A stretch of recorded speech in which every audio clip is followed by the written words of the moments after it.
एक बार की बात है।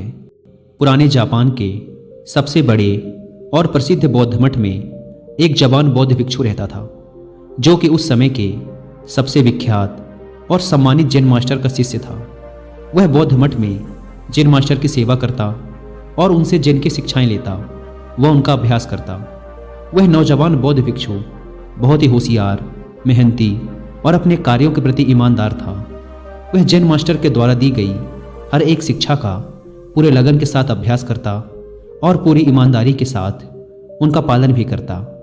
वह कभी भी अपने गुरु को शिकायत का कोई अवसर नहीं देता था। इसीलिए जैन मास्टर भी उससे बहुत खुश और संतुष्ट थे। एक दिन जैन मास्टर ने अपने उस शिष्य को एक बहुत ही महत्वपूर्ण काम देने का निर्णय किया।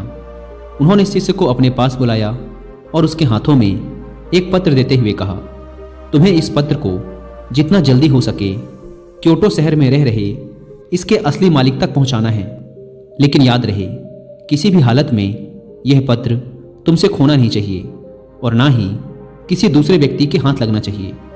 इस पत्र का जल्द से जल्द इसके सही मालिक तक पहुंचना बेहद ही आवश्यक है, क्योंकि इसमें हजारों लोगों की जिंदगी और मौत का सवाल है। मास्टर का आदेश मिलते ही वह बिना एक क्षण गवाए अपने काम में लग गया। उसने रास्ते के लिए भोजन लिया, अपनी तलवार उठाई और घोड़े पर सवार होकर निकल पड़ा पत्र को उसके मालिक तक पहुंचाने के लिए। वह अपने घोड़े को तब तक तेजी से दौड़ाता रहा जब तक वह एक बड़ी सी नदी के किनारे नहीं पहुंच गया, जिसे पार करने के लिए एक सकरा सा पुल बना हुआ था। उस पुल के दूसरी तरफ एक समुराई योद्धा अपनी तलवार लिए हुए खड़ा था, जिसने उन पहले 100 लोगों से युद्ध करने की कसम खा रखी थी जो उस पुल को पार करेंगे। अब तक वह वहां से गुजरने वाले 99 लोगों से युद्ध करके उन्हें मौत के घाट उतार चुका था, और अब वह यहां से गुजरने वाले उस 100वें व्यक्ति का बड़ी ही बेसब्री से इंतजार कर रहा था, जिसे युद्ध में मौत की नींद सुलाकर वह अपनी प्रतिज्ञा पूरी कर सके। जैसे ही उस नौजवान बौद्ध भिक्षु का घोड़ा उस पुल पर चढ़ता है, समुराई अपनी गरजती हुई आवाज में बोलता है, तुमने इस पुल पर कदम रख दिया है, इसीलिए अब तुम्हें मुझसे युद्ध करना होगा। अपनी तलवार निकालते हुए समुराई चिल्लाया, मरने के लिए तैयार हो जाओ।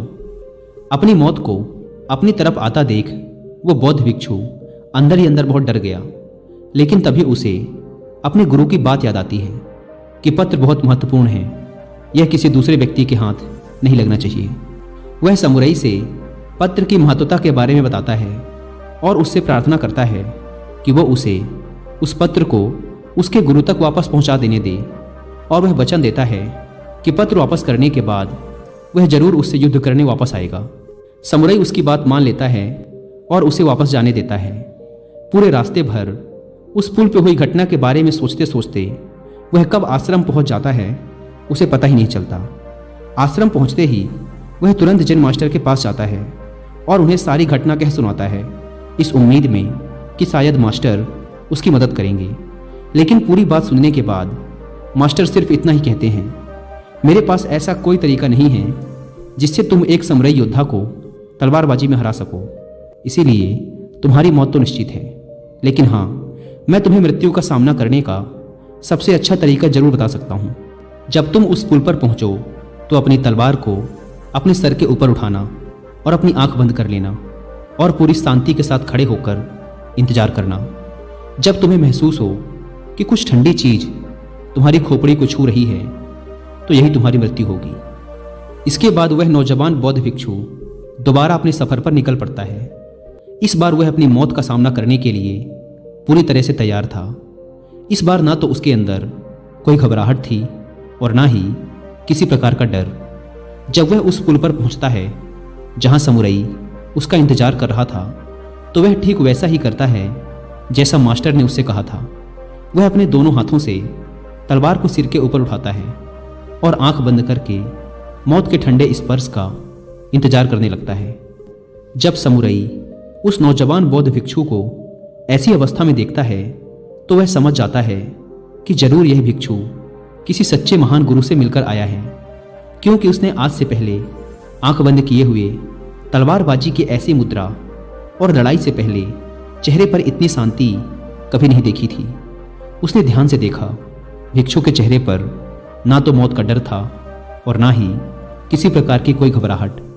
उसने अपनी तलवार नीचे रख दी और अपने घुटनों पर बैठकर हाथ जोड़कर कहने लगा, हे महान गुरु, मुझे मेरे इस मूर्खतापूर्ण दुस्साहस के लिए माफ करें और अपना शिष्य बनाएं, ताकि मैं आपसे अद्भुत तलवारबाजी की कलाएं सीख सकूं। दोस्तों, वो बौद्ध भिक्षु हम हैं और वो समुराई हमारे जीवन की सबसे विकट समस्याएं। कई बार हम ऐसी स्थिति में फंस जाते हैं जहां से बाहर निकलने का हमें कोई रास्ता नजर नहीं आता। तब ऐसी परिस्थिति में हमें खुद को शांत, पूरी तरह से शांत रखने की जरूरत होती है। सोचिए, अगर उस जवान भिक्षु ने समुराई के सामने अपने प्राणों की भीख मांगी होती या उसके सामने रोया गिड़गिड़ाया होता, तो बहुत बड़ी संभावना थी कि समुराई उस पर हंसता और अगले कुछ ही पलों में उसे टुकड़ों में काट देता। या फिर अगर उस भिक्षु ने डर कर, घबराहट और जल्दबाजी में समुराई पर हमला कर दिया होता, तब भी उसका यही परिणाम होता। लेकिन उस नौजवान शिष्य ने इतनी शांति और स्थिरता के साथ उस समुराई का सामना किया और इतने उच्च कोटि के जिन का परिचय दिया कि उस समय वो उस समुराई से भी बेहतर हो गया और परिणाम स्वरूप समुराई उसके सामने झुक गया, क्योंकि एक समुराई होने की वजह से उसने तुरंत यह महसूस कर लिया कि उसका सामना उससे भी अधिक जिन का अभ्यास करने वाले व्यक्ति से हो गया है। तो चाहे परिस्थितियां कितनी भी खराब क्यों ना हो, कितना भी मुश्किल लगे उनका सामना करना, इस नौजवान भिक्षु की कहानी को याद रखना। और जब भी कोई मुसीबत रूपी समुराई आपके सामने आए तो अपनी आंखें बंद करो और शांत हो जाओ, पूरी तरह से शांत, और वो समुराई आपके सामने भी जरूर झुकेगा।